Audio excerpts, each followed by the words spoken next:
Thank you, Vijay. Thank you, everyone, for being here. Thank you for this incredible weekend. As always, I learned so much from these week ops. They've become a source of tremendous education for me. So today I thought I would talk to you about stories and our superpower of stories.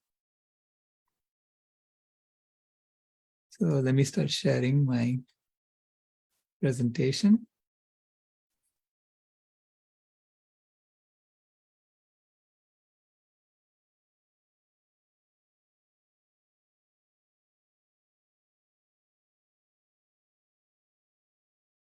So I want to begin with the proposition that solving climate change is actually conceptually simple. There is nothing to it. We just have to decide we want to solve it. And let me first get to slideshow mode.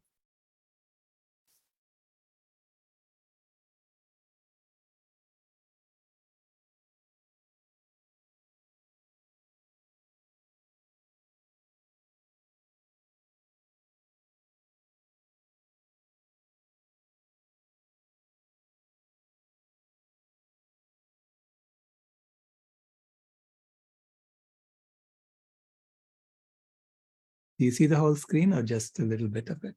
Whole screen now. Okay, good. So solving climate change is conceptually simple. But climate change itself is actually a symptom of a much larger problem.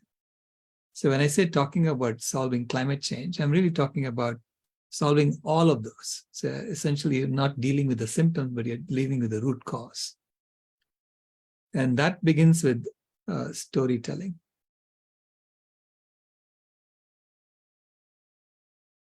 I see a green rectangle. Do you see the entire screen? Yes. Okay, all right. Yes. So the theme for week of 14 is be a vegan superhero. So it's a superhero story, right? So it says we are a superhero for the animals, for sure. They look at us and say, wow, you have so much more power than we do. So you can do things that we can never do, right? The same way, we have to find our own superpower and figure out how are we going to deploy that superpower to achieve what we want. Okay? And our superpower, Yuval Noah Harari said, our superpower, and it belongs to everybody in our species, is the ability to tell stories. Because it is our stories that allow us to coordinate our actions and work together. So we are all here because you believe in the story of a vegan world as soon as possible, and definitely by 2026. So it inspired you as well to come along and say, I want to be part of it. I want to make this happen. So that's a story. And that is our superpower. And that's what differentiates us from every other species. So I want to now present to you a story that I presented in my blog a few weeks ago. It's the hero's journey. It's a hero's marathon journey. By the way, this illustration was done by Kimaya yesterday. So the hero is on a marathon, been running. And currently he's in the heating phase. So going this way, you're heating the planet. And now you're called to make a U-turn. It's a slight U-turn at the end and reach the finish line. But to turn around, you have to start cooling the planet to get to the finish line. And when you get to the finish line, you can stop running. You're done. You're done with this job. And then you just hang around there and you enjoy yourself. But there is a temptation along the way. So imagine that you've been running this marathon for so long, and then towards the end, you see that you are far ahead of your competitors. The competitors are coming behind you. They are behind you. You are going to win this marathon. But then you say, hey, I see a McDonald's. I think I want to have a milkshake and some burger and fries. And that's the temptation that's being offered to us. Take a break. Yeah, you don't need to go cool. You just continue eating. But let's take a break. And the danger there is that if you take the detour, you're going to fall off this road and possibly die. So what is the hero going to do? Is he going to overcome temptation and get to the finish line ahead of his competitors? And the competitors are really famine, flood, fire, wildfires, you name it. They're all coming. They're all coming to get you.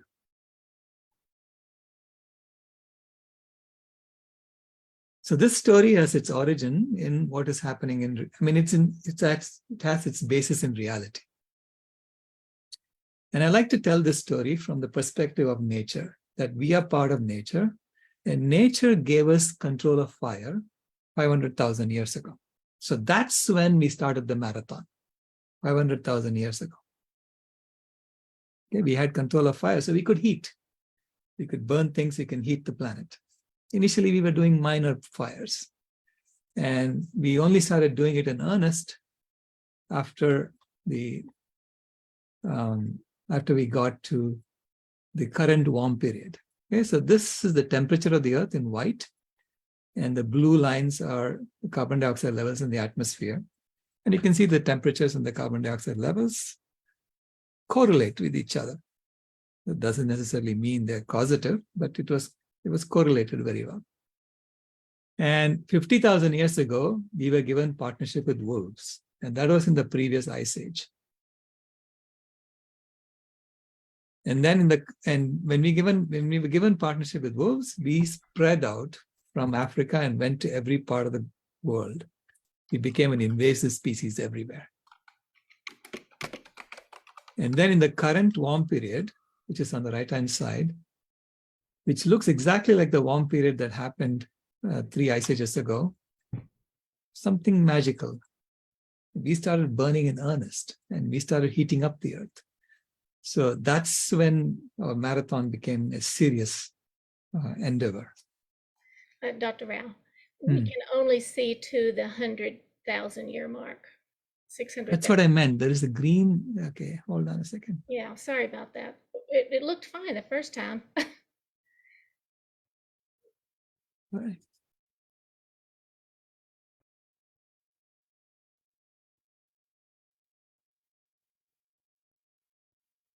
All right, let me do in a window.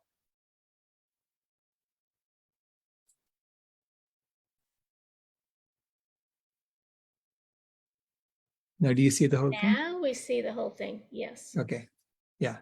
There is some gray around the outside, but at least we can see the slide. That's good. Okay.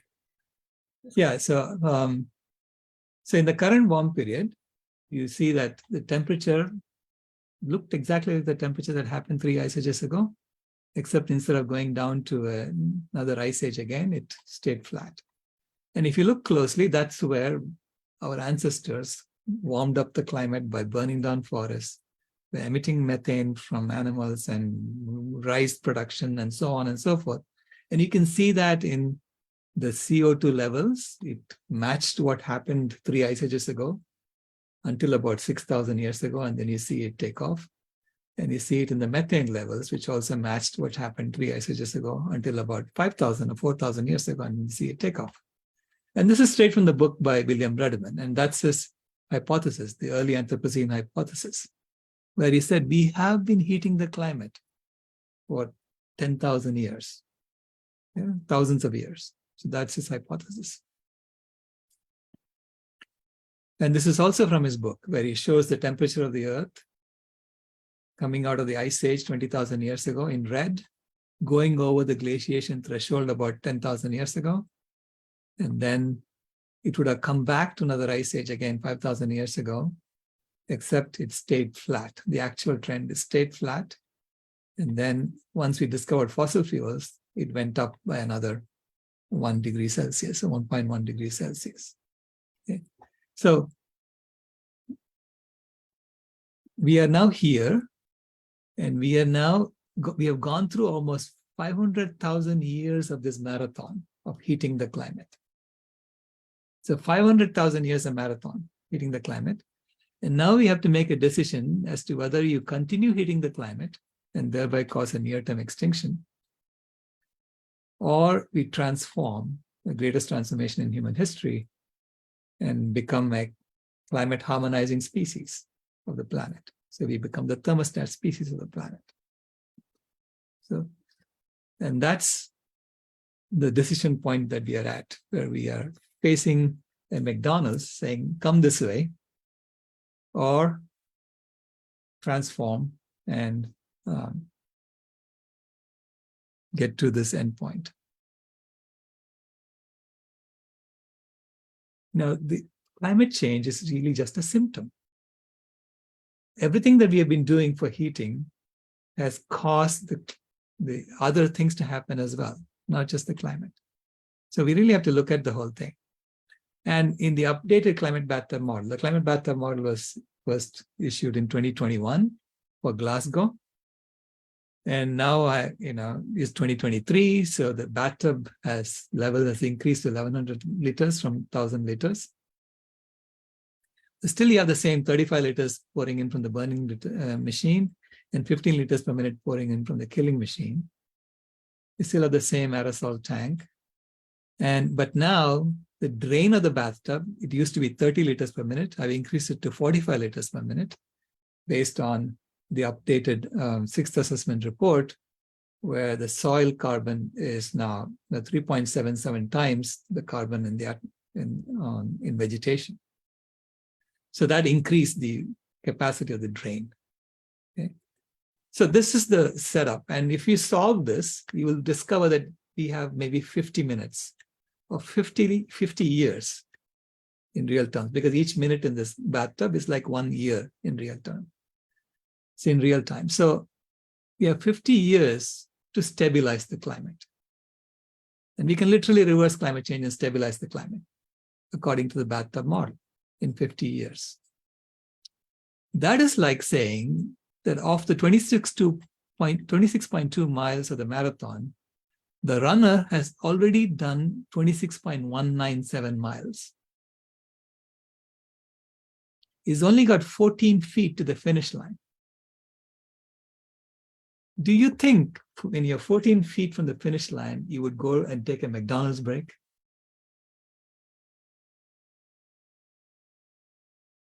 Does it make any sense that we would take a McDonald's break right now in our hero's journey? This is what our ancestors have been working on for 500,000 years. Okay? They are looking to us saying, please take that final step. And what is that final step? It is you have to start cooling. Bring that CO2 level down and actually solve all of our environmental problems. This is really what it is. Solve all of our environmental problems, bring that CO2 level down, and stabilize it, stabilize the climate. So we are only 14 feet from the finish line, folks, and this is our generation has to do this. We have to pull this off, because if we don't do it, it's going to be curtains for all generations, future generations. Okay. So we have been in a climate heating phase, which is what I call the ego phase. It's all about me, me, me.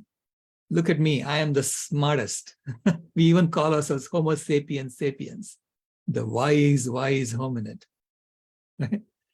It's about dominating other animals. It's about being above men, above women, and so on. This is the ego phase. The climate healing phase, which is the intermediate between climate heating and climate regulating phase, or climate harmonizing phase. The climate healing phase, we have to serve the animals. You put yourself below. It's shaped like a heart. It's about love. You have to serve the animals. And that's exactly what I see happening in Sadhana Forest.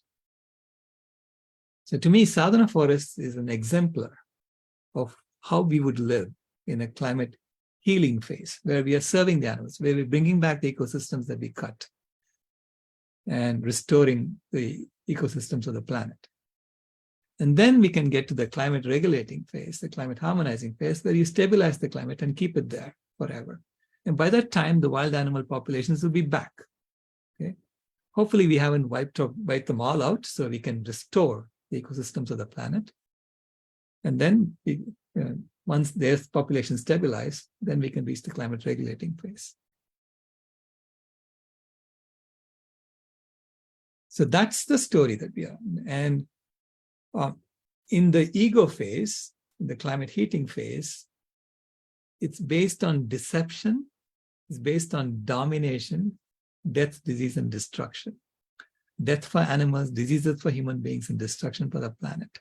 If you look at it from a systems angle, it is something that none of us really want. But somehow it's happening, right? And Reinhold Niebuhr wrote a book about this. And I'll show you a quote from that.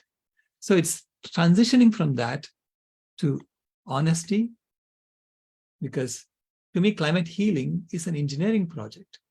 Engineering projects never work if we are deceiving each other. So engineering projects have to be done with integrity and honesty. And I know that from experience. But you can get it done. You can collaborate among thousands. And in NASA actually did it with millions of engineers for the moon landing project.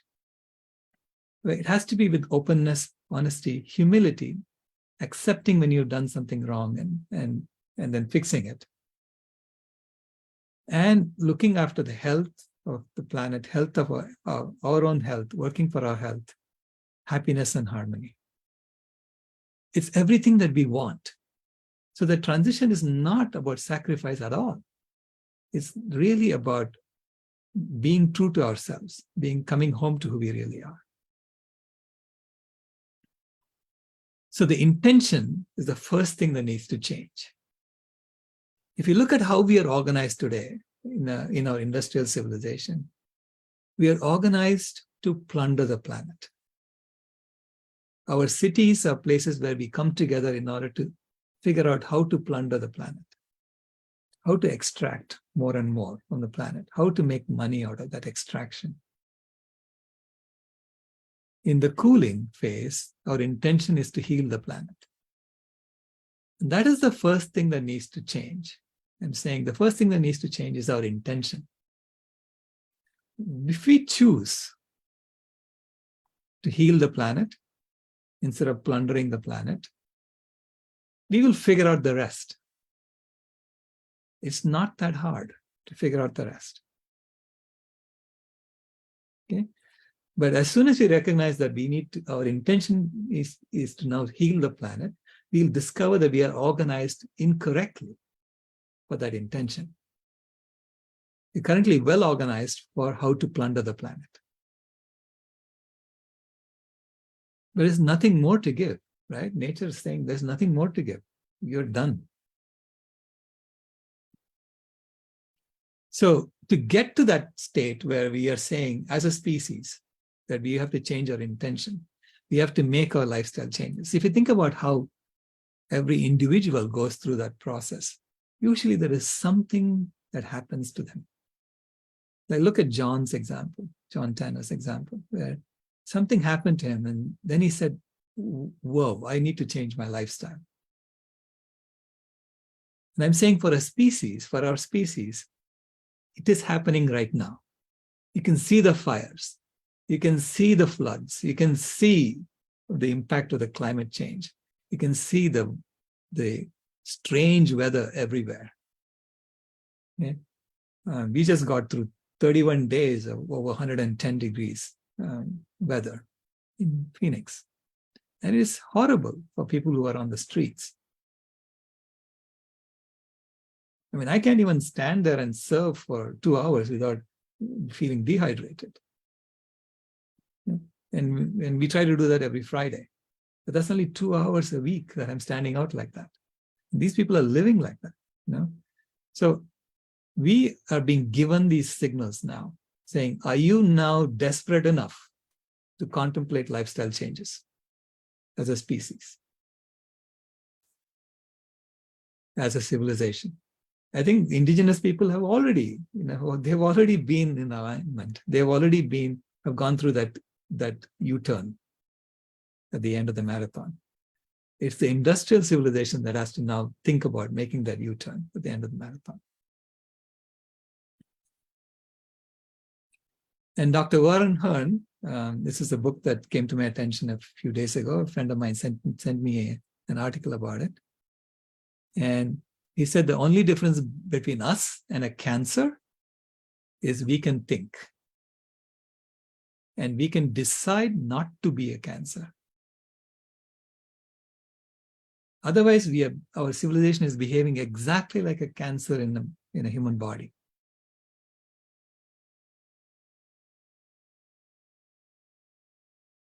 Okay. And so there are 15 different ways in which he evaluates in this book whether we are a cancer on the planet. And his conclusion is that yes, we are a cancer on the planet. But we do have that choice. We can decide not to be a cancer. So that's the change in intention that needs to happen. Now, I focus on climate change, but I focus on climate change because I've been forced to focus on climate change.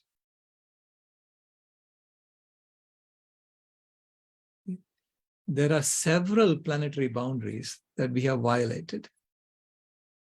And this is from a paper by Campbell, where he showed the 3 violations that are in red and the several ones that are in yellow.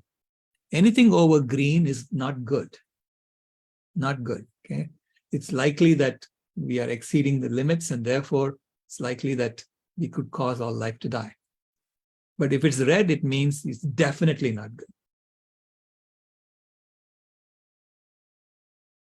And biodiversity loss is the worst of the lot. Biodiversity loss is 100 to 1,000 times the background rate, so which is not good, which means this thing is sticking out, way beyond. And this is why it's in shaded red at the end. But if you look at the biodiversity loss, scientists have already agreed that it is caused by animal agriculture. The black dots represent the role of agriculture. And within agriculture, it's mostly animal agriculture. So scientists have already agreed for all of these other planetary boundaries violations, they've already agreed that animal agriculture is the leading cause. So when I first studied this, and as a systems engineer, I look at all of the systems that need to be addressed.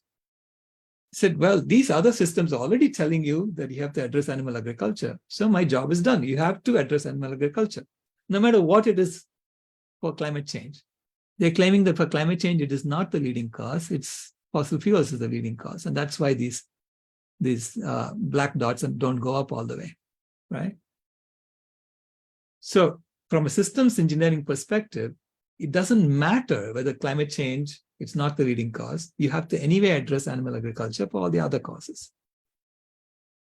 Unfortunately, it's not engineering that's happening right now. It is storytelling. It's marketing. So the oxygen for the media oxygen is entirely devoted to climate change. They are ignoring all the other planetary boundaries in the media. We hardly ever hear about any of those others. So people are only focused on climate change, and there is a tremendous increase in awareness about climate change that's happening. And there they are framing it as not animal agriculture, but it's fossil fuels. And therefore, let's change the energy infrastructure from fossil fuels to clean energy, and we can solve the problem. That's the story that's being told. But I know that story is only about continuing the current paradigm. It's about continuing being a cancer cell. And that's why it's being framed like that. So then I had to focus on climate change, right? So this is why I called it climate healers when I started in 2007. I wanted to call it planet healers, First of all, it was taken, so I couldn't do it. And then I said, okay, climate healers is not taken, I'll take that. And then I realized I have to focus on this anyway, because that's where the oxygen is in the media. But if you look at the whole problem, biosphere has been screaming at us to address animal agriculture, because 52% of all wild animals died between 1970 and 2010. And that result came out in 2014. So the first World Wildlife Fund Living Planet report. Now, if you hear that 52% of some population died, you would immediately jump up and say there is something wrong. We need to solve this problem. That's what I should have done, but I didn't do it at that time, okay? I was looking at it saying, well, when will it get to 100%? I was looking at it as a mathematical problem, figuring out when it will get to 100%. And I calculated it was going to get 100% by 2026. That was based on matching this to the growth of the economy. And that got confirmed 2 years later in LPR 2016, that it became 58% by 2012. But if you think about it, even the 52% should have been alarming and should have forced me to start, yelling about this. It's like saying if 52% of Indians had died between 1970 and 2010, you wouldn't sit there saying, when will it reach 100% of any population of human beings? So why are we so sanguine about the wild animals dying? Why do we think that's normal? Because the killing machine has been normalized. You think it's normal to kill them all. Right? So now, of course, to LPR 2022, it's at 69%. It's still alarming. Okay? So the biodiversity loss itself is tremendously alarming. And yet, when I talk about this, when I talked about it at the Climate Reality Project, people told me, no one cares about biodiversity. You cannot get people to change based on biodiversity loss. You have to focus on climate change.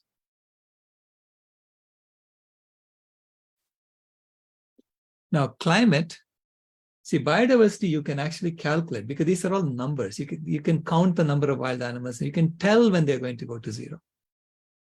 And so you can tell that you're in a dire situation. For climate, the tipping points are all unknown, meaning you can estimate where they are. Some of them we know it's between 1 and 2 degrees Celsius. So there are 6 of them that are between 1 and 2 degrees Celsius. And they're shown in these orange circles. And we know we are at 1.2, so we know we may have tripped them. We don't know if we have tripped them or not, but it's nothing definite. I cannot say we have gone beyond a point of no return on the climate based on tipping points. The only way we will know whether we have gone beyond a point of no return on a tipping point is by cooling the climate and then seeing whether these tipping points respond in the right direction. These events respond in the right direction. If you start cooling the climate and the ice sheet grows back, then you haven't gone beyond the point of no return. Right?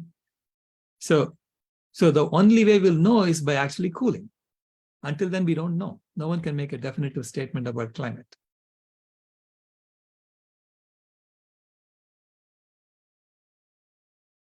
And Reinhold Niebuhr said, he wrote a book called Moral Man and Immoral Society. So he was studying why a collection of so many moral people tends to be something that has so much injustice in it. And he said evil is to be traced not back to the individual, but to the collective behavior of humanity. Because as humans, we tend to go along. Even though we think it's not right, we tend to go along. Because that's what the majority is doing. So it's about overcoming this tendency of ours to go along. And this is why George Bernard Shaw said, all progress depends upon the unreasonable person or the unreasonable man who refuses to go along, who says that is not right. And I don't care if you throw me in jail, I'll still tell you that that's not right.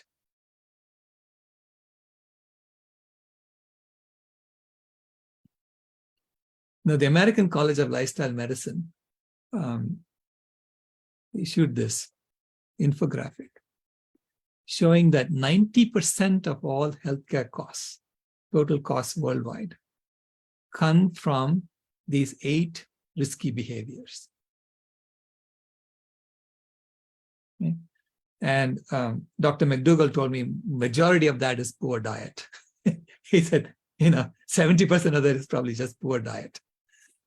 But totally, and this is, by the way, is a paper. I mean, they did a correlation analysis to figure out the hospital costs and healthcare visits and so on, and identified these 8 risky behaviors as the cause of 90% of total costs worldwide. Their poor diet is number 1. Physical inactivity is number 2. Smoking is number 3. Lack of health screening. Poor stress management, number 5. Insufficient sleep. Poor standard of care. And excessive alcohol consumption. Now, the reason I bring this up is that in the system that we live in, with the exception of smoking, which happened thanks to the Surgeon General in 1965, with the exception of smoking, all the other risky behaviors are encouraged by our governments. Encouraged and possibly subsidized by our governments, these risky behaviors. And you ask you, why do they do that? Why do they encourage us to have poor diet? Why do they encourage us to have physical inactivity? Lack of health screening. Why do they make health screening part of some insurance that you have to pay for? Why are we so stressed out in the system? Because it is responsible for 90% of the healthcare industry. And our objective in the heating phase is to continue to grow that industry. So the impetus for growth, this is the cancer cell mentality, the cancer analogy. The need for growth is driving us to continue these risky behaviors and to subsidize these risky behaviors. But this gives us the best way to overcome this system. Because these risky behaviors are entirely within our control. I mean, they're making us do it by subsidizing these things, but you can choose not to. And we can actually expose this and say, look, 90% of this is coming from this, and you are actually recommending a poor diet through the USDA, the guidelines. You're actually forcing kids to drink milk in schools. Our children are drinking milk in schools when it's actually making them sick. So stop it, right? So shining a light on this is another way to get this thing to go away, to stop this cancer from growing. So I focused on climate change, and I discovered that actually the story that they're telling us in climate change is also wrong. And animal agriculture is also the leading cause of climate change as well. And that's because there is 3 times as much CO2 on land as in the atmosphere. And on land, we know that 98% of the CO2 on land is in this region where we don't grow animal foods. So the animal food regions only have 2% of the carbon dioxide on land, because there are 3 trillion trees missing on that land. Animal agriculture is the only activity in which we chop down a forest and do not replace it with other trees. We replace it with grass, and that has very low CO2. So half the trees are missing. You say, why can't we restore the CO2 that's in the excess CO2 in the atmosphere down on the ground? This is the first question I asked Al Gore during my training, and he didn't want to answer it. Okay? So I knew that it was a sore subject. that there is something there that I need to poke at. And so I kept poking at it. And so this is how the paper also happened, right? So, and I identified 6 accounting deceptions in the UN IPCC, which, eventually turned out to be just the false accounting of land use versus fossil fuels, using net accounting for land use and gross accounting for fossil fuels. And also the timeline, narrow timeline is still there, right? It's a deception. If you say that CO2 that stays and goes up into the atmosphere and stays there for tens of thousands of years, then you should be counting the CO2 that we emitted 10,000 years ago. So narrowing the timeline from 1750 is a deception in that case. So anyway, these deceptions told me that people know, and yet they're doing it because they're stuck. And I could see the process by which they get stuck, because they recommended a plant-based diet in the 6th assessment report. The scientists recommended a plant-based diet, but the assessment reports are done through a consensus among government bodies. And so we found out that government authorities deleted that recommendation. This is not how you do engineering. You don't say, here is a recommendation, and then somebody deletes it because it's politically incorrect. You will never build anything that actually works.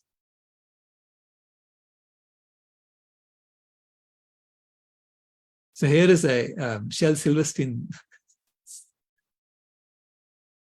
poem that Ray pointed out to me, which I call it the IPCC smart accounting. So it goes, my dad gave me $1 bill because I'm his smartest son. And I swapped it for 2 shiny quarters because 2 is more than 1. Then I took the quarters and traded them to Lou for the 3 dimes. I guess you don't know that 3 is more than 2.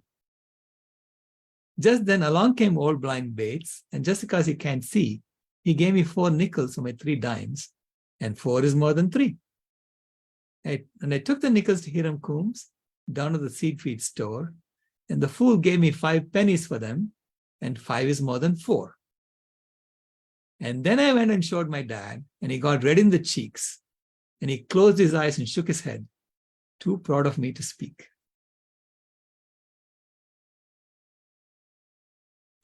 I mean, I was debating whether to include this slide or not, because, but that's the kind of accounting that's going on at the IPCC. When something is counted as net and another thing is counted as gross. Okay? It is so fundamental. It's so fundamental in engineering.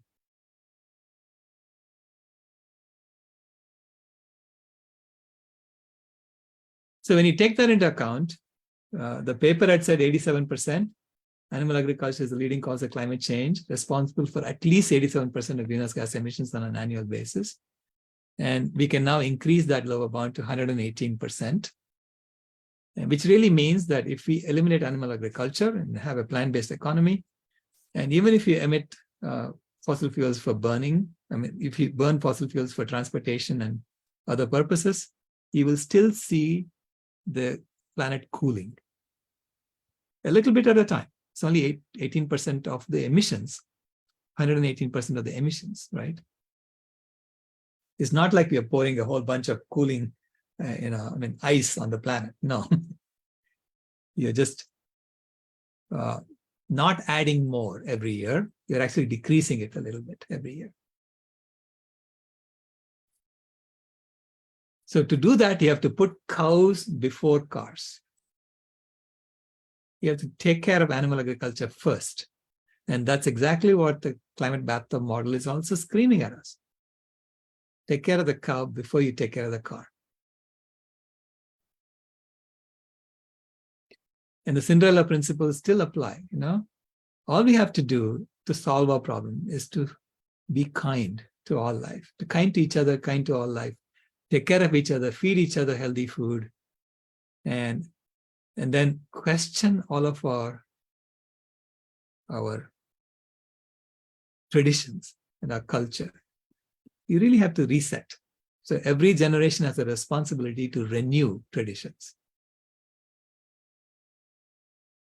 And so anything that doesn't make sense anymore, you have to throw away. Isn't that what Walt Whitman said?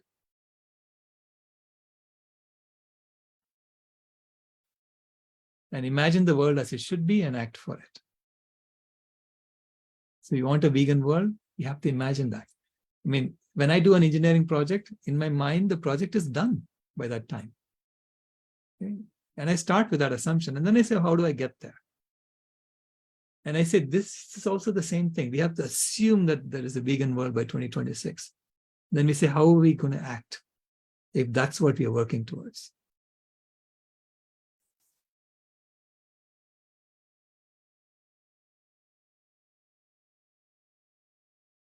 And replace the 8 risky behaviors with the 8 healthy behaviors. Start with a healthy vegan diet, regular exercise and yoga, conscious breathing instead of smoking is pranayama, meditation and awareness, the 4th one, the regular health checkups, 5. I basically do a blood test every year, make sure that there's nothing going wrong with me. Adequate rest and sleep. It comes from recognizing that you're part of something much larger. You're part of nature. Nature is working through us and helping us. Having a sense of purpose. And I cannot tell you how empowering it was once Kimaya made me promise her a vegan world by 2026. Because I had a purpose at that point, a sense of purpose.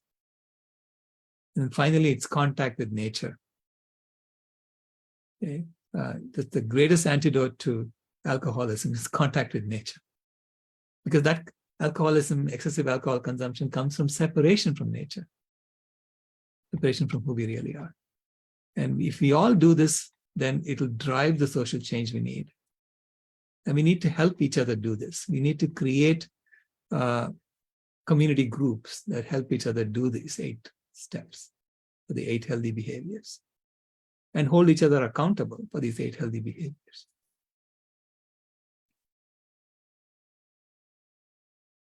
Finally, it is about building a new system that's based on health, happiness, and harmony. And that requires a new currency system as well, a new money system. It's a new way of accounting for our actions. To change something, you have to build a new model that makes the existing model obsolete. Okay. So with that, I'm going to stop talking, and then I wanted to have this extra time so that we can just discuss how we go forward from this. What does this evoke in you?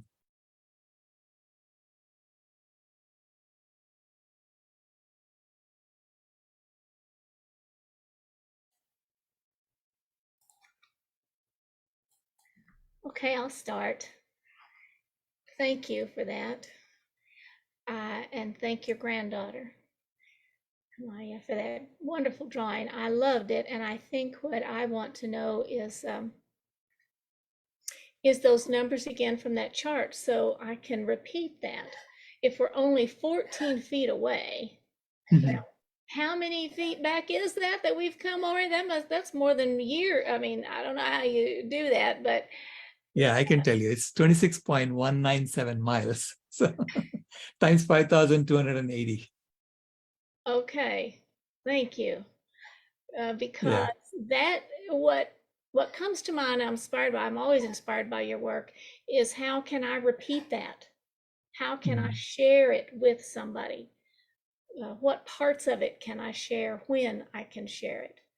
And I love that. I love the drawing. I love that we're so close to the end. I mean, to the finish line, which is not the end, but a big picnic, or right. where we're working to feed each other and the animals. Yeah. Right. Once you get to the finish line, you just stay there. So that's what that's showing, right? So it's basically you have to keep it there as opposed to going back. So it's 138,320 feet we have already gone, and we have 14 feet left. Great, great. Thank you. Go ahead, Alison. Yeah, so this double accounting, or this two ways of doing the accounting in the IPCC, that's not just going on in the IPCC. I was reading an article this morning about how the ESGs, I think they're called, are being calculated based on values that really don't have anything to do with turning around climate change. They only have to do with creating some kind of a scale which will be acceptable to companies so that they can look good. And for me, what you're presenting about the IPCC is part of a bigger conversation about what's real in terms of objectifying the path forward. And you keep saying that the scientists, that's not their job, that it's the job of the engineers, that the engineers need the scientists' information to be able to make a path forward. So how can we help to create a plan using the engineers, or using a force that's respected in society? I remember scientists signing this, they signed documents saying that they all agreed that that climate change was real and all of that, and that didn't do anything. Right. So anyway, I'm looking for a way that we can present or at least put together a plan that people will believe, that will be believable. And it seems like now that we're at a point where climate is an emotional reality for people. They're experiencing the pain of climate, that emotionally, this is a time when people will be more receptive and ready to take another look at what's really going on. Right. Yeah, I mean, Ken had a great idea that we need to form engineers for the survival of humanity. An organization like that, where it's all volunteer engineers, retired engineers. We all come together and say, how do we solve this problem? Solve the entire system, right? How do you create a system that's about cooling the planet as opposed to heating the planet? Okay. It's about bringing all the planetary boundaries, back under the limits. How do you do that? That is the overall mandate for this engineers for us, for the survival of humanity. And like I said, the moon landing required over 1 million engineers working for NASA. This is beyond moon landing.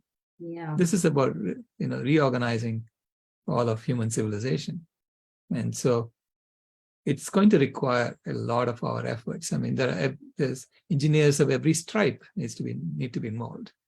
I'm a systems engineer, so I look at the overall picture, but then I depend on others to do the work, right? To figure out the details and send me feedback on what works, what doesn't work, how do you modify the models, and so on.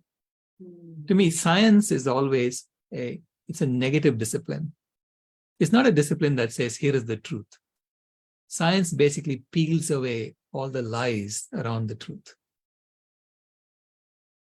Okay? So it peels away, so it says, this is not true, this is not true. So it's a negative hypothesis. Any hypothesis you can say, it's not true. But you can never say the hypothesis is true. Right? Because you may find an instance where the hypothesis is not true, in which case you'll have to change your hypothesis again. So this is how science also makes progress, because it makes progress by removing the untruths. And hopefully what remains is true, right? Engineering takes the best available science and says, if we implement like this, it should do this. So it's a logical. So we take the available science, and we make logical conclusions with that and create products out of it. Okay. And when we do that, we may discover that something in our model is not correct, in which case we have to modify that. So it's all about modeling and testing the models and refining the models. It's a continuous process. Well, I would like to help to get that job done. I think all of us would be jumping at the bit to be able to help to get that job done. So if we can manifest that, I mean, well, first we have to get clear that we want to create a vegan world by 2026. Right. And these engineers should start coming our way. And we need to be watching for them so that we can bring them aboard.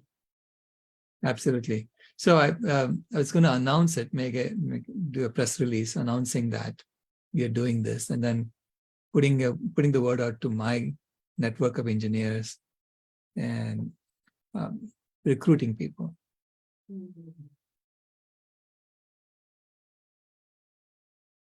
Thank you, Dr. Rao. Pleasure. Sailesh, can you make sure you give me a copy of that press release, and I'll distribute it in Washington here. Wonderful. Thank you, Jane. Watch. Oh, thanks, Dr. Rao. Great presentation again. How do you think our movement can move forward if we're not allowing dissent within the organization? As you know, for the Challenger disaster, lots of engineers knew about the O-ring failure, but they were shunned. Their negative opinion was shunned. And I personally feel that at many times when people offer dissent in such movements, they're shunned, be it an alarm against self-promotion or alarm against discordance of actions with the purported values, or even certain things which are probably considered radical, say, for example, that vegans should be anti-natalist or stop having more kids. Then they're shunned down or they are chastised by the leadership, either calling them and chastising them for voicing dissent, or they're being kicked out of the Zoom meeting. So if we have the culture of groupthink, and if we are intolerant of dissent, then how would the social justice movement like veganism move forward? No, it won't do that. I mean, this is why you need to have a nonviolent communication as the foundation of a social justice movement. And dissenting opinions are welcome, but it should lead to some kind of resolution on what kind of action are we going to take. And you could say, you try this or you try that, because we are in this experimental phase where we are completely changing what we are doing, right?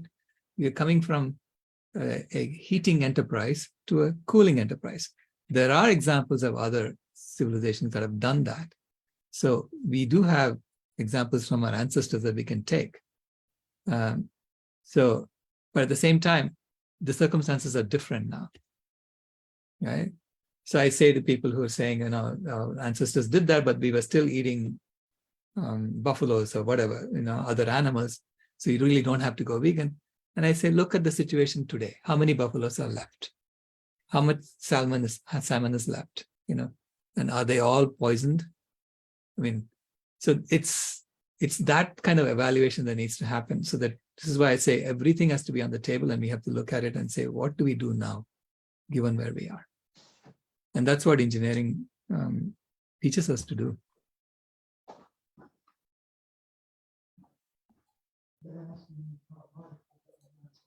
Go ahead, BJ. Okay.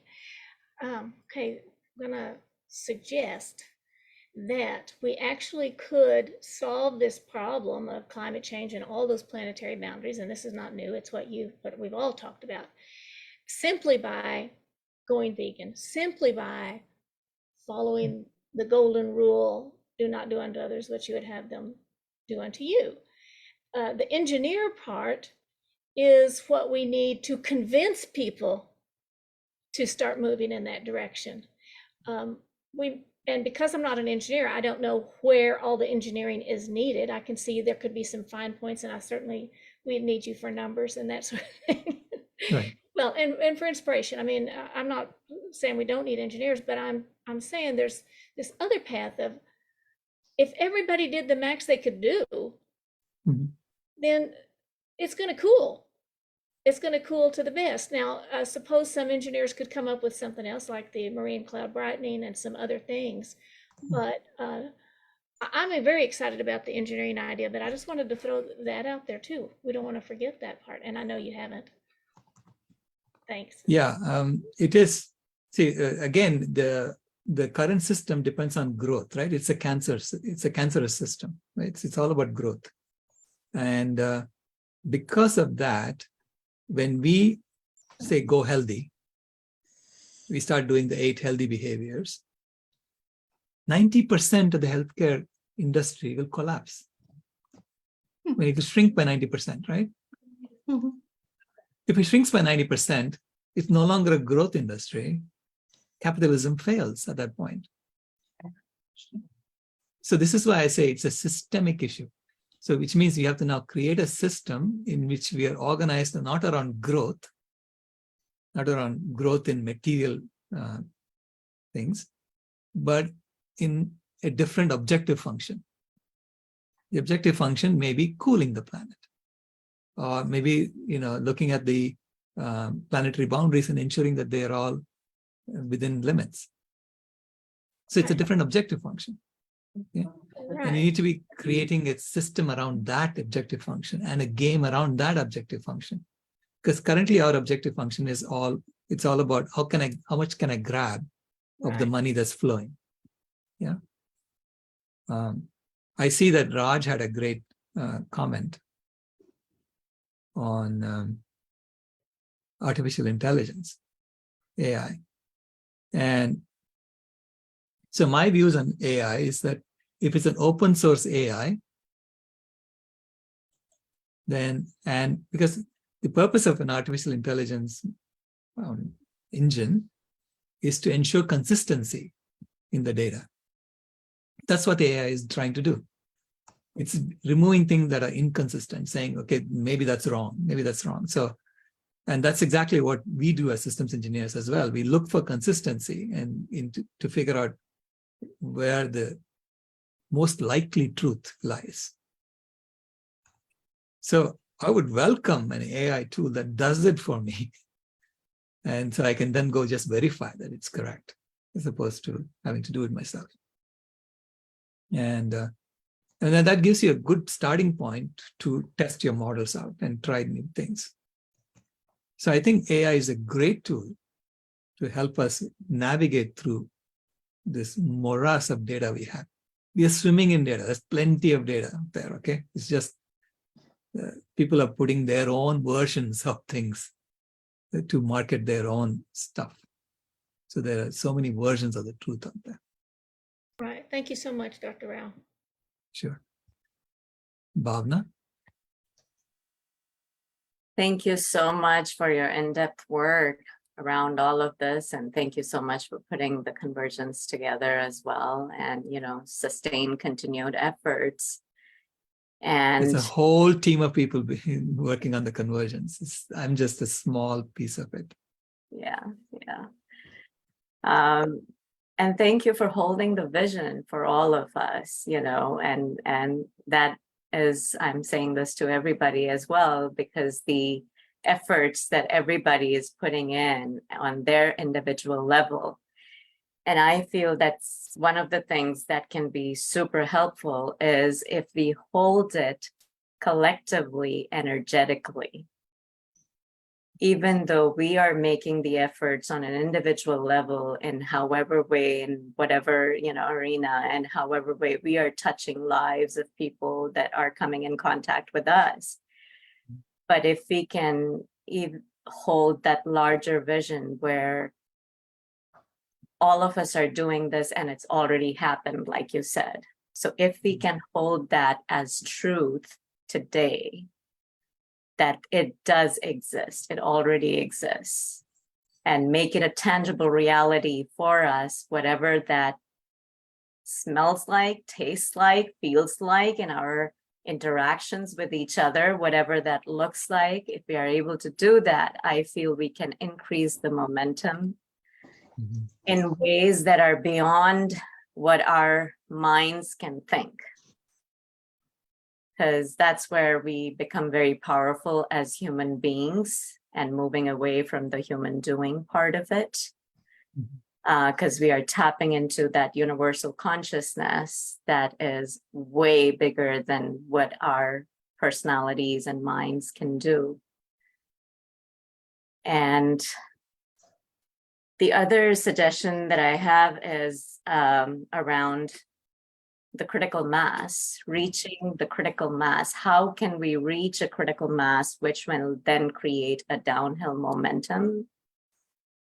So a simple question such as, is policy changes, is lawmakers looking at being, targeting or wanting policy changes, or people of faith? Who would be an easier audience, or who would be the ones that can take this message out in a bigger way? That can then create a larger momentum. Yeah, I am trying everything. I'm throwing it at the religion wall. I'm throwing it at the politics wall. So I look at Mayor Adams and he gives me so much hope, because he's trying to push it through to all the city mayors, to the city governments. And see, you can see from his example how one person can actually make such a big difference, if he gets into the right position. We are going to the Parliament of World Religions, and we are trying to promote this in the Parliament of World Religions, because the most progressive religious leaders are coming there. Okay, so we will see. Someone will pick it up, because I'm convinced, just like you, that we are part of something much, much larger. So this transformation is in the offing. Okay? That this bend, we are going to take it. This bend in the marathon, we are going to take it. Okay, and we are going to reach the end point and stay there. So we are definitely not going to go rushing to the McDonald's and fall off a cliff. Yeah. I know that. Okay, I know that. I have total faith in that ever since Kimaya came into my life. Yeah. And so, yeah. And one more thing that I want to add is that in terms of the message, I feel that we have to meet people where they are at. We have to take the time to find out, to know as to what is their reality. Right. What is their, just as you work with the homeless, if we talk about a systems change to a homeless person, it is not going to make any sense to them whatsoever. And similarly to a politician who is, all they're wanting to is to be reelected and power. So I'm, and on an individual level, it applies to maybe our neighbor who we are talking to and wanting to find out, maybe they're facing an addiction problem or something. Then are they ready for that leap into veganism or not? So that's where I feel that it takes a whole another turn if we are able to start. And that means the message would need to change with who we are speaking to as well. We cannot have, I guess, if I can, just to make it more clear, is to have an agenda of ourselves. Right. If from a compassionate place, we can go, oh, what is going on in your world? And that can apply to a larger audience. And that can apply to our next door neighbor, whatever that looks like. So, Right.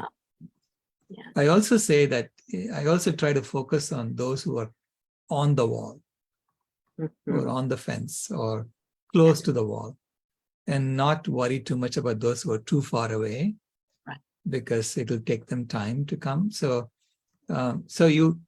the most important thing we can do as a community is get educated, understand the problem better, understand this framing, understand our solution. The way we are, basically the story we are trying to tell is that there is no one to blame. This is what is meant to happen. You were supposed to go this way, and we are going to turn around because of that, right? So this way, I think we can tell a story that's inviting to everyone. And that's our superpower as a species, and also as climate healers. We have that superpower now, of a story that's inviting to everyone. Thank you so much again. And thank you to everybody, that presented and are making all the efforts on their side to make this possible. Thank you. Thank you. Thank you, Bhavna. Ken?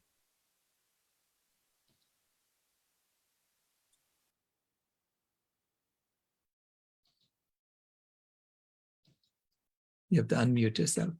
You're not able to unmute yourself. Okay. Yeah. Yeah. I can hear you. I've just been consumed with images of surprise. I'm looking for and calling for surprises.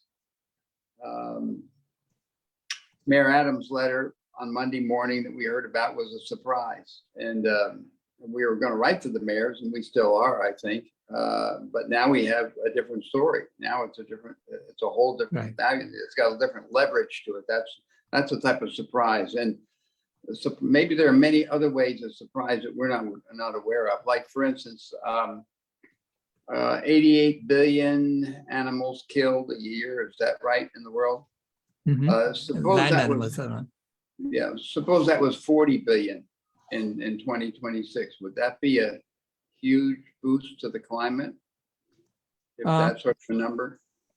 Well, I think you can get it to a point. We see, again, we don't know. I mean, we are coming up with lower bounds, so on the land that I'm coming up with bounds based on how much food the animals are eating and things like that. If you actually go there and help the vegetation come back, you can accelerate it considerably. We know that. So we don't 40 billion would be a miracle, right? I mean, that would be awesome. If you reduce the number of animals killed by half, Okay. So what I'm asking for, my decision is to ask for miracles. My decision is to ask for magical events, extraordinary events. I don't think the climate really cares how the numbers get reduced. Whether people stop eating animals, or whether there's disease that wipes out animals, or floods, or whatever. But I'm just asking for surprises to assist us in this process, and that will give us more leverage in the process. Because I don't really believe in linear projections. I just don't believe in them. They never happen that way. They always happen. You work really, really hard, and then bang, something happens. Not that you created, but just because of your work and because of your decision, then a break loose happens. So anyway, I wanted to plant the idea of surprises. We should be looking for and asking for and deciding that we want surprises, great big surprises. And we don't want to work hard for them. We don't want to wait a long time for them. We want some big surprises, and we want them now. But we want to work for them. Yeah, we're going to work for them. Absolutely. Yeah, Absolutely. Them, from many different angles. Yes. Right. Absolutely. Right. Yeah, I mean, I've seen this so many times. I mean, I've told the story about when I proposed gigabit Ethernet to my colleagues at the IEEE, the Institute for Electrical and Electronic Engineers. They all laughed at me. They said, it's impossible. What are you talking Yeah. about? Yeah. It cannot be yeah. done. And once it was working, they said, well, of course it can be done. It's like the example is there on the ground at that point. Yeah. And Mhm. so the same, I see it happening here, because people, even, people here, they hear me, but they say, look, really, in 3 years? Will it really happen in 3 years? Yes. No, it's impossible. And that's because people think linearly. We always think linearly. That's right. That's right. Yeah. That's right. And I'm saying there are so many things that are nonlinear. In fact, we only chronicle the nonlinear events in history. So we've seen nonlinear events happen, because that's what we are noting down and saying that's a chronicle. Okay? But ultimately, it's it is nonlinearity. This is nonlinear Nonlinearity process. is it's what is going to happen. Right. And we need to ask for it. And we need to ask for it with force and decision and consistency. Absolutely. And then work for it. And then work for Right. it. Make the ground ready. Yeah. Right. Keep That's at it. I mean, I also use the analogy of the dam right before. Mm-hmm. The dam. Mhm. We are punching holes in the dam of denial. And eventually it will flood. It will open up and flood. To me, the whole process is very, very similar to. But I don't know that it's going to be the dam or smoke that comes from a fire somewhere. Right. No, I mean the process of the dam and we need to crumbling. be looking for it. Yep. Yep. Yeah, Mhm. the process of the dam crumbling. Yeah, because Yes. I mean, I saw in Earthling Ed's book. Earthling Ed wrote a book recently, and in his book he quotes a comedian, an English comedian, who said, I hear this vegan all the time around me, so I suspect they've got something that they are right about something. Mhm. So it's Mhm. there in the back of people's minds, Mhm. Vegan is Mhm. growing, so maybe that's where the future is. So they're all thinking, when do I jump? It's natural to us. That's the other thing. We're not inventing something. This is not some new invention. It's natural to us. It's Right. everybody. I mean, there are many, many sources now that are saying, we were built this way. We were created this way Right. to eat plants. So we're not creating something new. We're just awakening something that's there already. Anybody in this room would intentionally hurt an animal. I mean, it's Exactly. already there. It's Right. already there. We're just making it real. Absolutely. We're coming home to who we are. And it'll be surprising how we get there, and just absolutely shockingly surprising how it happens, how it unfolds. Right. And that's going to be fun. It's going to be I'm fun. looking forward to that. Thank you, Ken, as always.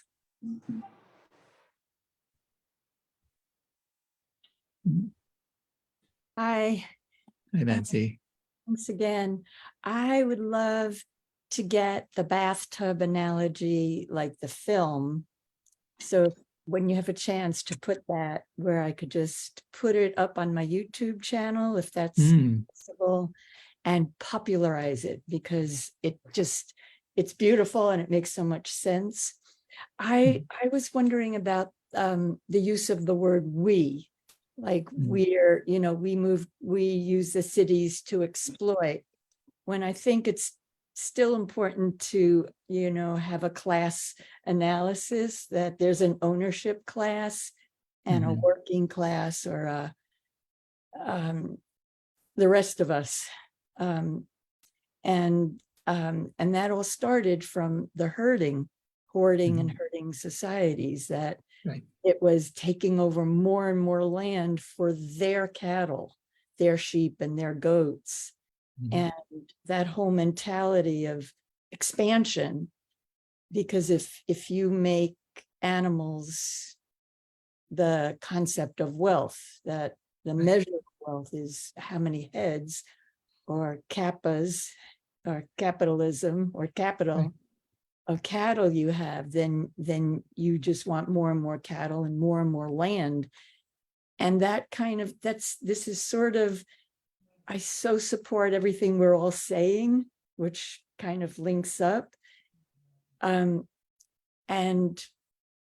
at the same time, it's like that class that owns all the wealth and the means of making more wealth, capitalists, they use violence to keep things as going that way, to extract more wealth from animals, our labor, land. So I think that truth wins in the end, and exposing that whole, their use of violence and killing, 1,100 land defenders in the Amazon, and, just their use of force, their use of wars. They're propagating mass killings, one a day is happening in the US, all that.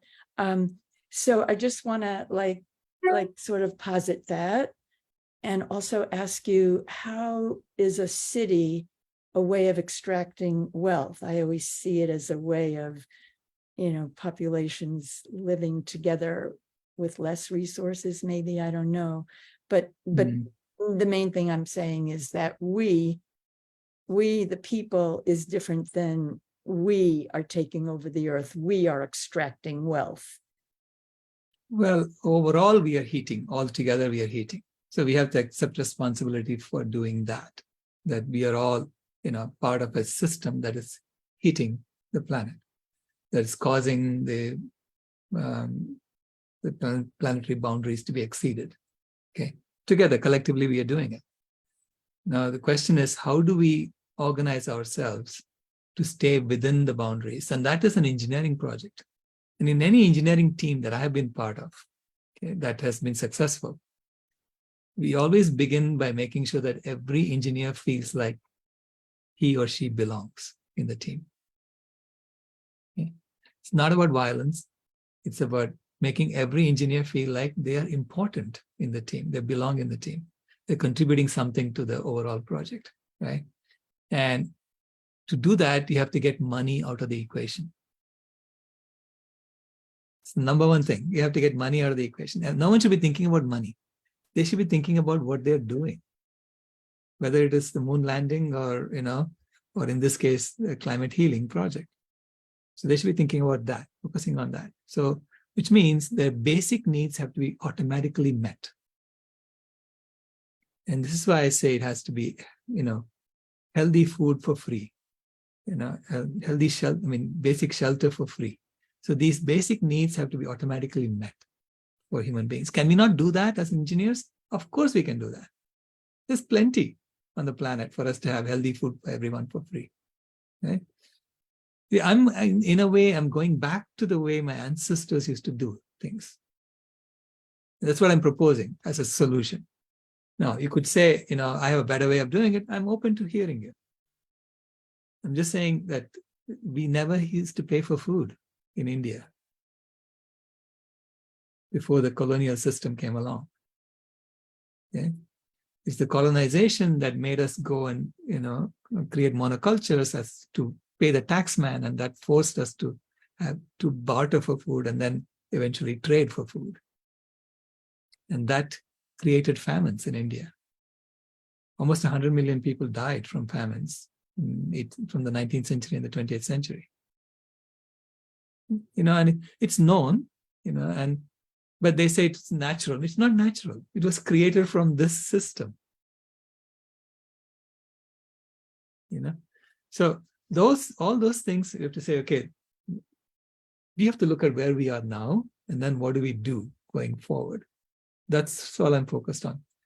So there are so many things that happened in the past. There's so many. Every one of us played a role in this heating system, and I'm not. I think it's counterproductive for us to figure out who to blame and what to blame, and so on. They're playing a role. It's a game. It's a game in which everyone is playing a role in the game. Money is a game, in my opinion. The way I frame it, money is a game. It's a game with rules that were bent and made so that people who are owners stay owners. That's how the rules were meant, right? So he said that money game is only for heating the climate. It's not a valid game for cooling the climate. So you're So we have thinking to figure out a new game. Yeah, whole systems change. exactly. Yeah. So a codes for a healthy earth is a good start for what should the objective of the system be. So, but I think it's a very creative period in human history, right? So we have to think about something different, not what ancestors have been doing for 500,000 years. To do something different. And we have all the tools we need to do that. We have the software, we have the AI, so you can start deploying these things for this purpose. But always with feedback so that you know that you are implementing what you think you are implementing. So that comes from modeling and verifying your models and so on. It's a complex engineering project in that sense. But it's also a cultural project. It's also a social project. So it's everything. It's in there. Anyway, it's fun to be alive at this time, in my opinion.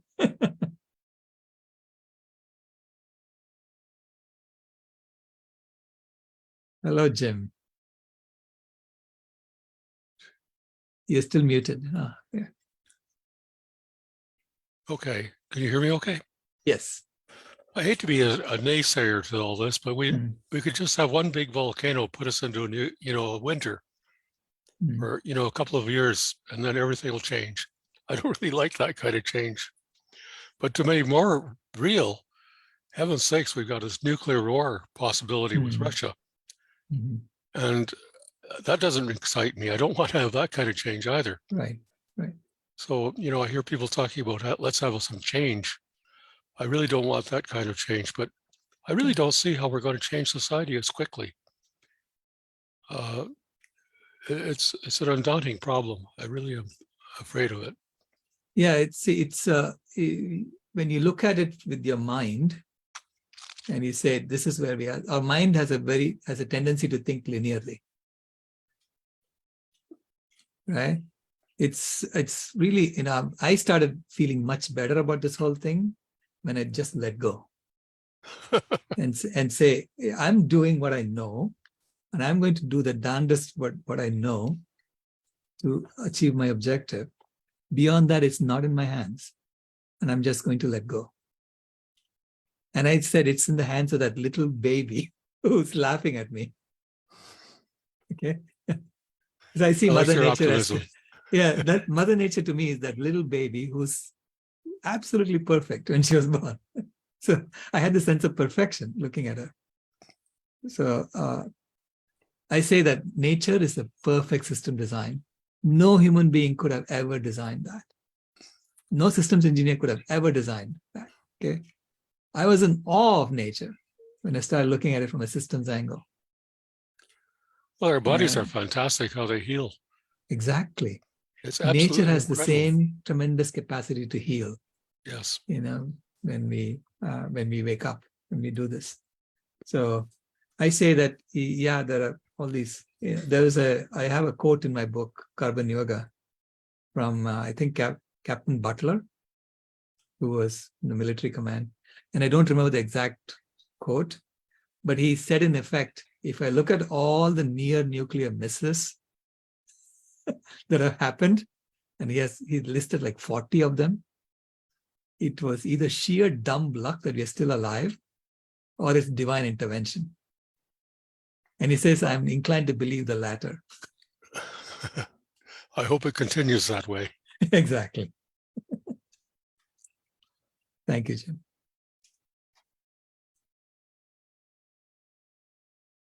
If Willow will turn on her video, she is raising her real hand. Okay. And Willow, yeah, can you turn on your video or no?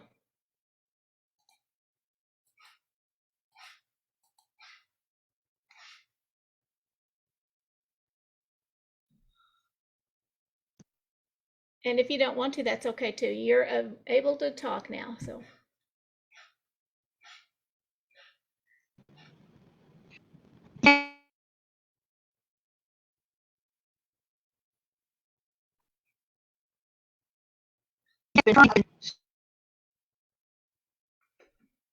We don't hear you well below.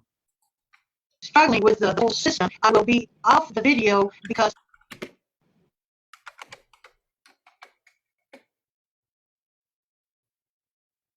Yeah, can you Okay. type it in? Yeah. Okay. Well, if you can hear him, You're cutting in and out.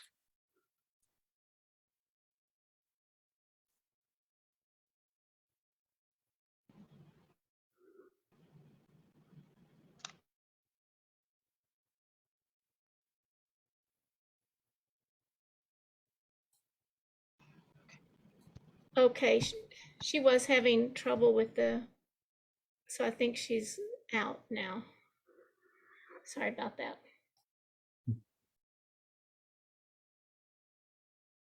Thanks, Nancy, for that reference.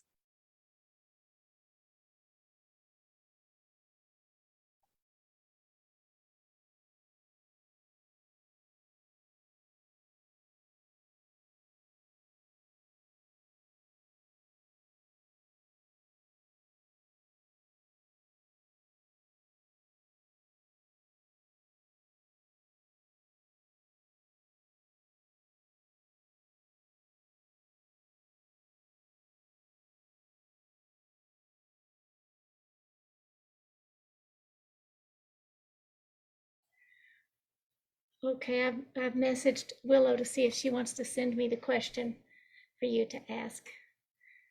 I don't see any other hands up.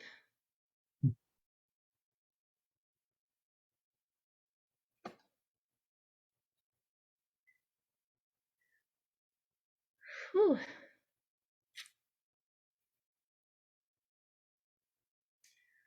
You've got Dr. Rao right here with you. Good time to ask. I guess I could ask something. I know it's something that that people will want to know when they look through this, because and it may just take some math study. I guess I'll put myself up there. I kind of don't want to, but and that is when you have 100% of a bucket of apples, and it's 100%, but then somebody out of left field brings you 60 more. Is that when you've got 160%, or not 60, but whatever the number is to be 160%? Because in your, you've changed your number there from 87 to 118%. 118%, yeah. And so, yeah. There's a distinction between my 118% and what Jared Bishop showed yesterday as 160%. Jared Bishop was showing the cumulative impact of the animal agriculture industry has caused a warming or radiative forcing of 4.6 watts per square meter. Okay, that's how much cumulatively the animal agriculture has cost over the last 10,000 years. And the amount of heating that we are experiencing today is 2.8 watts per square meter. And that 4.6 watts is really 164% of 2.8 watts. So you ask, what happened to the other heating that the animal agriculture industry did? Well, nature cooled it. See, nature is a self-correcting system. So you're heating, nature says, okay, I'll put it away. It cools it. So nature is constantly trying to undo our damage. That's what a healing system does, self-healing system does, right? So the nature has sequestered some of our CO2 emissions in peat moss in the Arctic. We know that. And there is no reason to believe that peat moss will, emit all that CO2 when we start cooling. It stays there. So nature has put it away for us. So it's like nature is waking us up, saying, now that you understand this, now that you have all these tools, you can now become this. Yeah. So we now know animal agriculture is causing cumulatively has caused 160% of the heating that we are experiencing today. Cumulatively. What my number is, 87%, is on an annual basis. The emissions on an annual basis is, in the paper, it was 87% of our annual emissions. And it's 118% with the update. And that's including opportunity cost. What that means is that if you shut down the animal agriculture industry, we are constantly increasing the heating on the planet by 0.1 watts per square meter, approximately. So from 2.8, it goes to 2.9 next year, and then 3.0 the year after, and so on. Roughly about 0.1 watts we're increasing. But if we didn't have animal agriculture, it won't go up from 2.8 to 2.9. It'll go from 2.8 to 2.76. It's 2.77, something like that. It'll come down, even though you're still flying around on planes and driving cars around. You're still burning the fossil fuels, right? Because animal agriculture had that huge opportunity cost that we're taking advantage of, with all that land being released back to nature. So we are harnessing nature to help us cool the climate, because nature is constantly trying to help us, and we are constantly saying, no, we don't want your help. We want to burn that. That's what we've been doing all along, because we want to raise more animals, So that's what that means. So we will start, it's not cooling. Instead of heating by 2.8 watts, you'll be heating by 2.76 watts and then 2.72 watts. It's going to come down slowly if we don't do anything about fossil fuels, but if you just focus on animal agriculture and getting rid of it. And then you can start bringing down the fossil fuels slowly over time, right? So that's how you would engineer a cooling modality. So that requires, us to reduce the overall demands on nature. You really don't need so much, because a lot of our demands now are wasteful. We're not even getting any benefit out of that demand. We're extracting stuff and using it and throwing it away because somebody wants to make money off of it.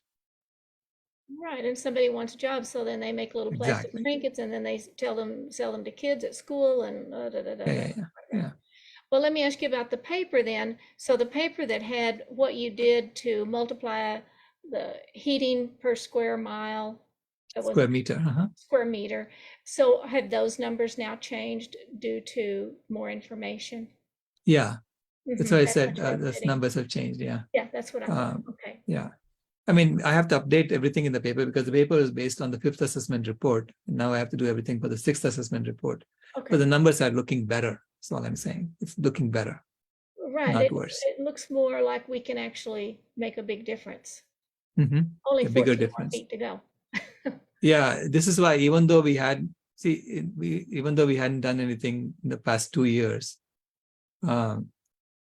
it still is okay. In the old model, if you don't do anything for 2 years, it gets worse and worse because the 5th assessment report numbers. Right. Yeah. Okay, thank you so much. Alison, the opportunity cost was there in the 87% also, but the opportunity cost, I could increase the lower bound because of the updated numbers in the 6th assessment report. Previously, the lower bound was 34.5 gigatons of CO2. I think now it's something like 46 or something.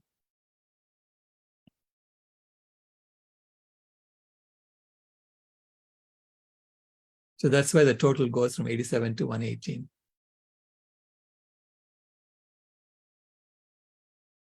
Updated numbers from the 6th assessment report of the UN IPCC, which came out just end of last year.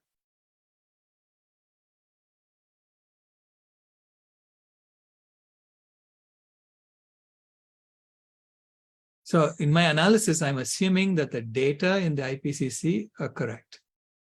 Okay. That no one's trying to lie to us about the data. It's just that the interpretation of the data, the conventions, the IPCC conventions have been massaged to make it look like animal agriculture is benign and fossil fuels are the leading cause. Okay. That's the assumption I'm making. Because it's really hard to go and get all these scientists to lie for you. No? It's much easier to do this tweaking. So I'm assuming that these are minimum energy deceivers.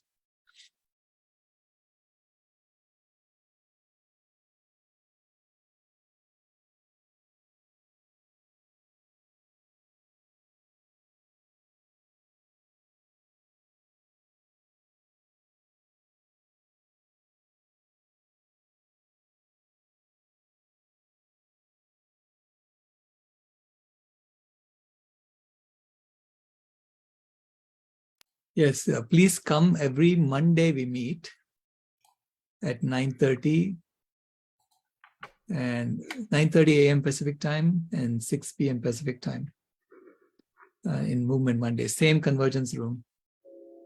So it's on the calendar. And we use that as a way to sort of continue this process, because what happens during the convergence is that we get input from so many people, and everyone takes input from everyone else, and everyone gets better at what they do, which is the intent of the convergence. So we are sort of, it's an acceleration process, the convergence. And so we are trying to continue that during the weekly meetings. Oh, sorry about my typing. Yeah. Dr. Rao, since there's a bit of a lull here, I have a fundamental question that's not related directly to any of the data that you've presented today, but it's just been bothering me for a long time. Why is it that we need to continually cut down forests for growing food for animal agriculture? What happens to the land that has already been used for growing the food for the animals? Does that just is that gone forever, or No. what happens to it? So what happens is every year the animals eat the grass, whatever they eat the vegetation. And whatever the animals did not eat is potentially going to become a forest again, right? If you let it grow. So people go and chop that and burn it. So and that becomes a fertilizer for the animal food. So those are called pasture maintenance fires. And this is how we maintain pastures and prevent them from becoming forests again. So that's one source of the fire that happens for animal agriculture. The other one is the pastures start giving you less and less every year. Because there's a desertification process that happens. So about 20 million acres of land are desertified every year. Okay. So that's why we need to keep cutting down more. So you need to replenish that. Yeah. We don't have to, but that's why we do cut down so many more trees every year. Right. Okay. You have to cut down more forests to get more land. And you also have, if the demand goes up, which is they claim the demand is going up, and therefore, and sort of a lot of this demand is artificially inflated also. Because if you can go get your friend in the government to give you a subsidy and buy up all your cheese, you just make more cheese. Right. And then throw it away. Then throw it away. They don't care what happens to it. You've got the money. See, animals are a way to take nature and turn it into cash. Because we have treated animals as commodities for converting nature into cash, right? Otherwise, who would buy the grass and pay for it? No one will buy the grass. So you have to convince people to buy the animal that ate the grass. Then the grass is now a source of money. It's got to change. Yeah. No. Once you understand it, you say, oh, what in the heck is this? I mean, when I tried to understand the system, I said, who the heck designed this system? It's such an awful system design. But I realized it's just by osmosis, and it's organically grew into this this ball It of wax wasn't that we are just one facing. person, it was. Nah. Everybody's Well, born into it and go along with it, and then they climb up and they figure out how to get to be at the top. And it's a game. It's a monopoly game we're playing. Okay, thank you. I believe Bill Glover. Bill Glover? Yes. Yeah. Yes.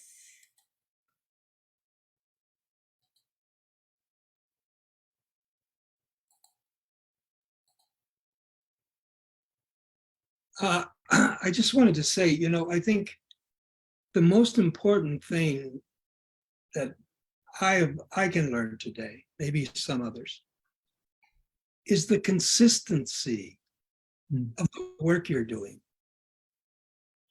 This is what we all have to do. It's the consistency. It's not the yesterday and not tomorrow. It's really important that it is consistent from now until the end time. Yes. Thank you, Bill. Yeah. That's one thing I was born with. I was gifted with it, persistence. I never quit. I can I tell by don't know the watching. word. Thank you very much. My pleasure. And I have to thank my granddaughter. She gave me that. No, I remember when she was at our school. Yes, I know. You told me she's a force of nature, didn't you? Right.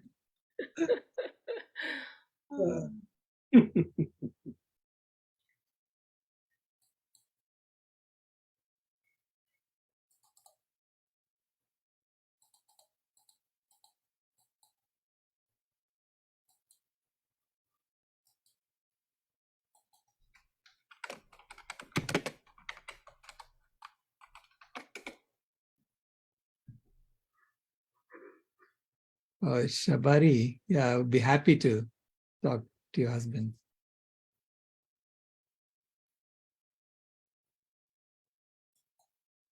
So Sailesh, at the next COP 28, is the information you're getting that it's true that they're going to be serving primarily vegan food? Well, they have said that they will serve. They said that over in Glasgow also.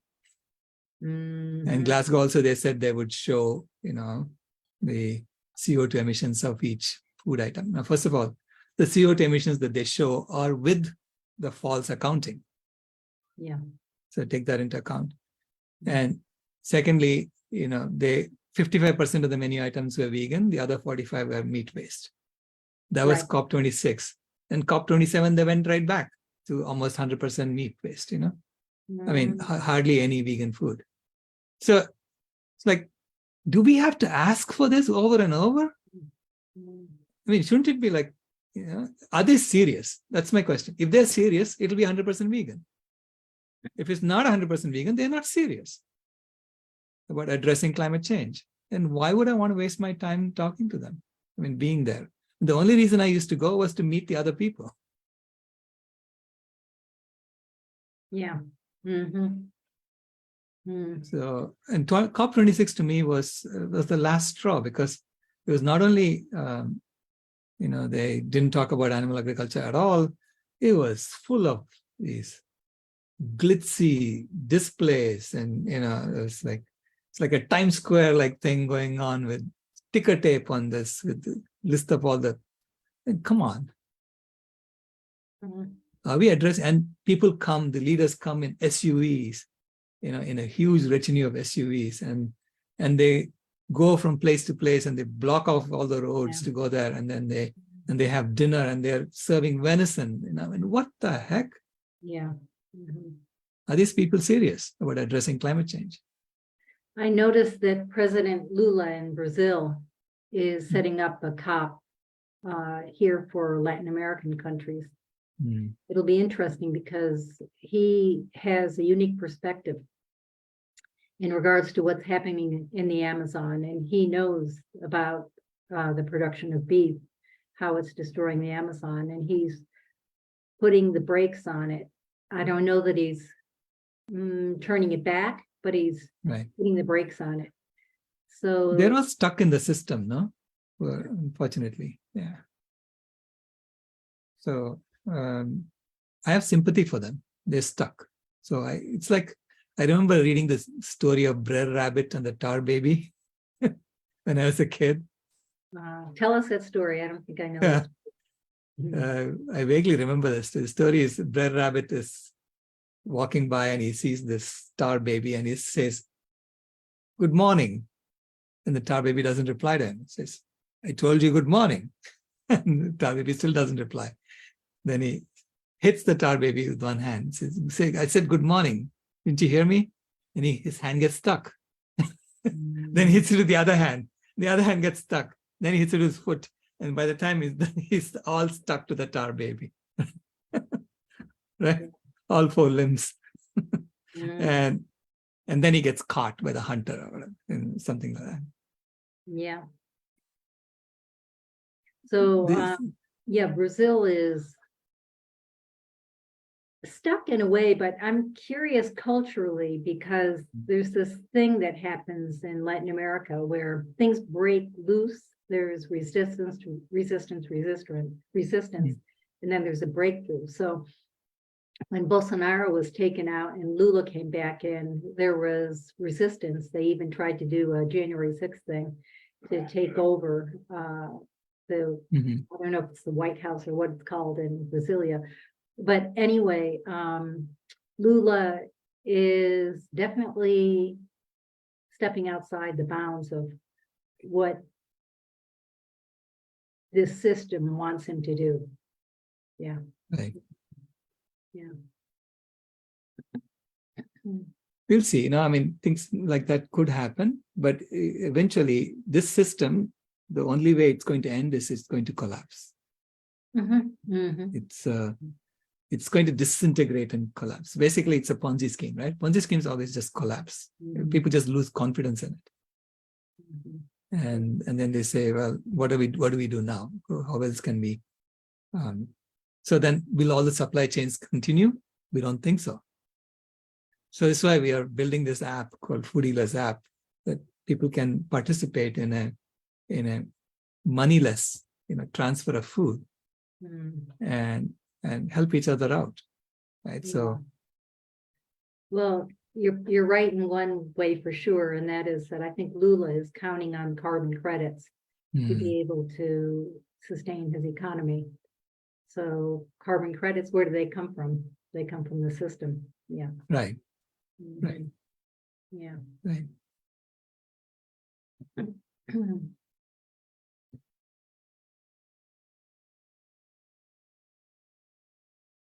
Yeah, see, that's the story that's being told now, right? Who were the last to survive? No, excuse me. This is not about letting billions of animals go, letting billions of people go, and then figuring out how to survive. This is about turning it around. And so that bringing back the animals. This is why I love what Abhiram has done in Southern Forest, because he's literally saying, I'm here to serve the animals. And the animals population is increasing. And the animals know that the people are there to help them. So there's so many wild animals there, but only one person has been bitten by a snake in the last 20 years. And that was Abhiram. Because his wife told me, because he got careless, and he went there without a torchlight and started peeing on the tree, and the snake was in the tree. The snake came and bit him. Yeah, he's not native to that area, right? He doesn't know. No, he knows how to deal with it. It's just that, I guess he's been there for so long, he thought nothing would happen to him anymore. So. Yeah.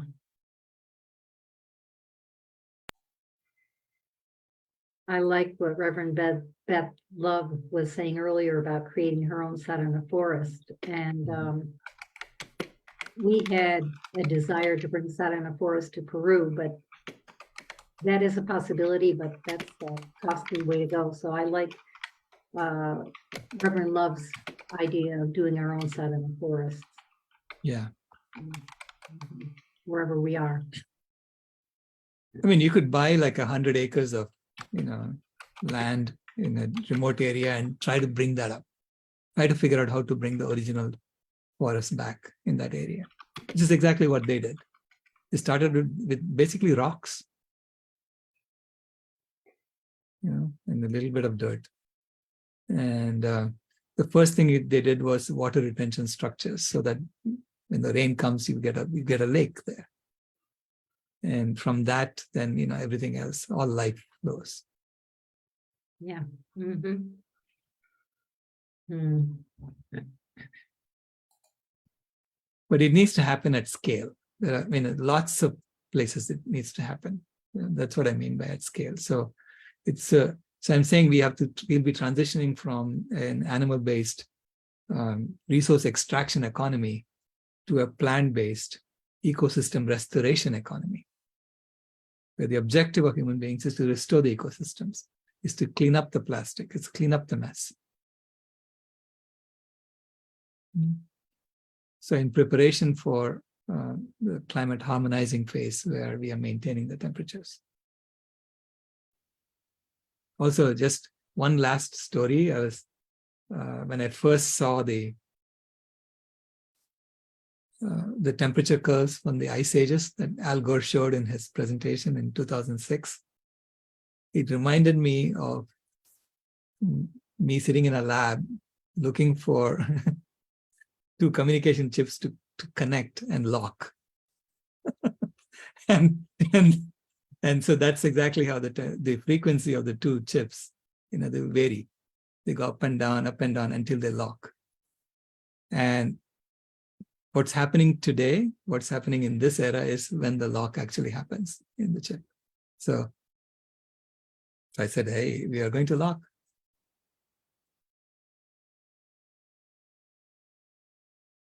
So with that, thank you, Beth, for closing us. I'm going to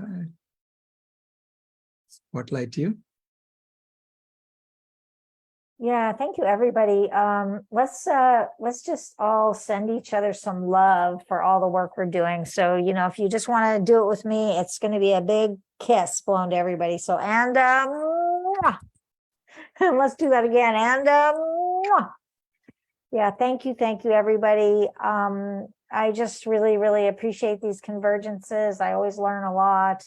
I'm always pretty busy in the chat connecting with people, and really looking forward to going a little deeper with some of you who I will connect with between now and the next one. And I just want to encourage people, go on the Facebook page and pick out some of the sessions that were personally meaningful to you and share them on your personal page, on any groups you're part of that you think, even if I share with environmental groups. I didn't just share with vegan groups, with your own pages, your own groups, things like that. And just let's keep doing what we're doing, and trust and have faith that we are being guided. And if you're so willing, I'd invite you to join me in taking some deep breaths together, closing your eyes if you wish, and I will lead us in a closing prayer. So let's take a deep breath.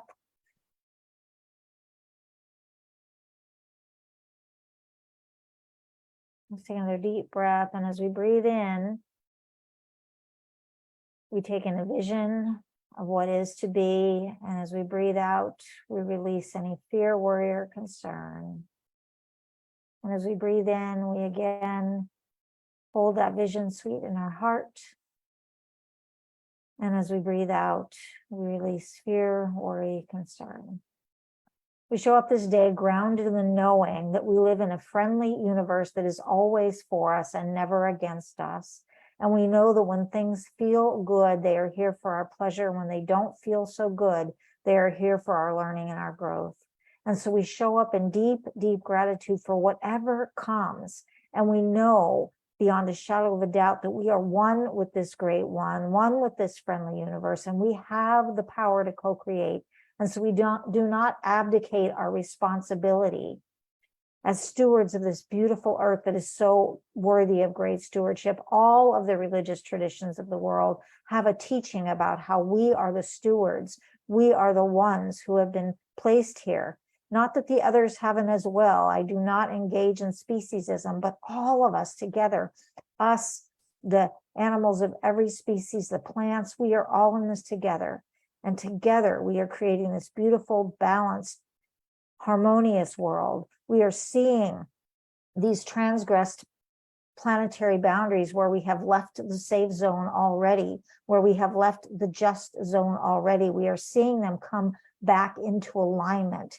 We are seeing that beautiful donut put together by Kate Raworth, in which there's a sweet space that allows for the thriving of all life within the boundaries of our beautiful earth. And we are knowing that this is possible, and we are showing up each day energized, ready, available, accessible, open, and willing to be channels of divine intelligence, of divine clarity, of divine grace, of divine leadership, of divine guidance, everything. We know that everything that is necessary and beneficial for this to happen, for this to come about in a way that is a blessing to all concerned. And so we are grateful. We know that every single prayer is answered, that the big, beautiful, powerful, all-knowing God by any name has our back and is here for us right now and is always saying yes to every prayer request. And so we just say thank you, thank you, thank you, beloved.